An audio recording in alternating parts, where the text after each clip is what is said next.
All right, let's jump right into it. Today, we're going to break down one of the most powerful and, honestly, one of the shortest mission statements ever written, the Preamble to the U.S. Constitution. It's just 52 words, but believe me, it sets the stage for an entire nation. Everything kicks off right here, with these three simple but totally revolutionary words. You gotta remember, before this, power usually came from kings or queens or some divine right. But this phrase, it just flips the whole script. It says right from the get-go that the real authority, the power to govern, comes from the people themselves. So, what exactly is a preamble anyway? Well, just like you see here, it's basically an introduction. A great way to think about it is it's the why that comes before the how. It's the mission statement that tells us why this whole system of government is being created before diving into all the nitty-gritty details of how it's going to work. And that entire mission statement we just talked about, it's done with just incredible brevity. 52 words. That's it. Every single one of those words was picked with immense care to frame the vision for this new country. I mean, in a world full of dense legal documents, that kind of focus is just, wow. Okay, so let's dig a little deeper into that phrase, we the people. By starting this way, the Constitution lays down this huge idea called popular sovereignty. It was pretty radical at the time. The idea that a government is only legitimate if the people it governs agree to it. Now, of course, we have to acknowledge that back in 1787, the definition of the people was painfully limited. It left out women, enslaved people, and so many others. You could say that a huge part of the American story has been the struggle to make that phrase, we the people, actually mean all the people. So what's the big mission here? What's goal number one for we the people? It's right there in the text, in order to form a more perfect union. And that little word, more, is so important. The founders knew they weren't creating some perfect society right out of the box. Nope, they were setting up a framework for constant improvement, a journey, not a destination. So, how do you actually go about building a more perfect union? Well, the preamble gives us a blueprint. It lays out 6 specific goals. You can think of them as 6 pillars that this new government is supposed to achieve. It's basically the government's to-do list straight from the source. And here they are, all laid out. And you know, there's a real logic to the order here. It's not just a random list. You start by establishing justice, right? A fair system. That fairness helps create internal peace, or tranquility. Once you're stable at home, you can provide for a common defense. And with all that security in place, the government can then work to promote the general welfare.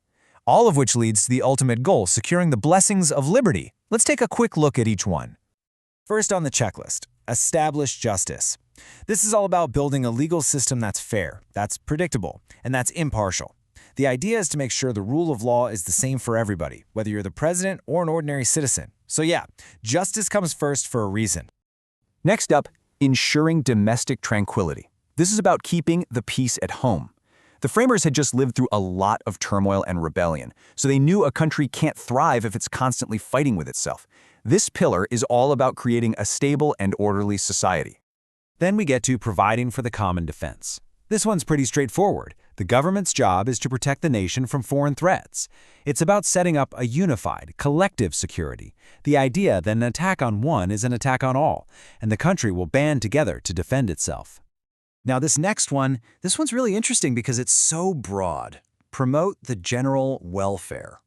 This isn't just about money. It's about the government helping to create the conditions, things like public health, education, infrastructure, that let everyone in society have a chance to prosper.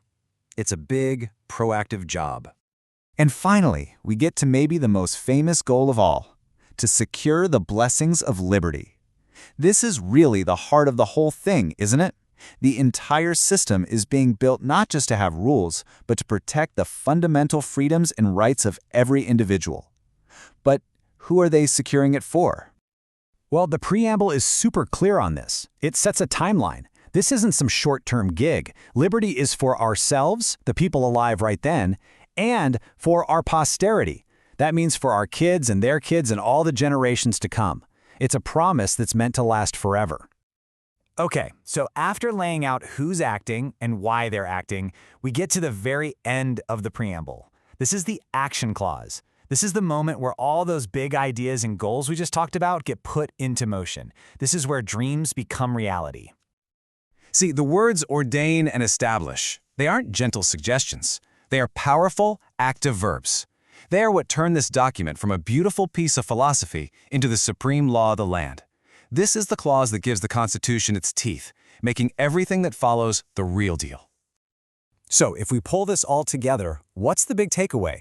It's that these 52 words are way more than just a dusty old introduction. They are a living, breathing mission statement that is just as relevant today as it was over 200 years ago. It's a constant reminder that the job is never, ever done.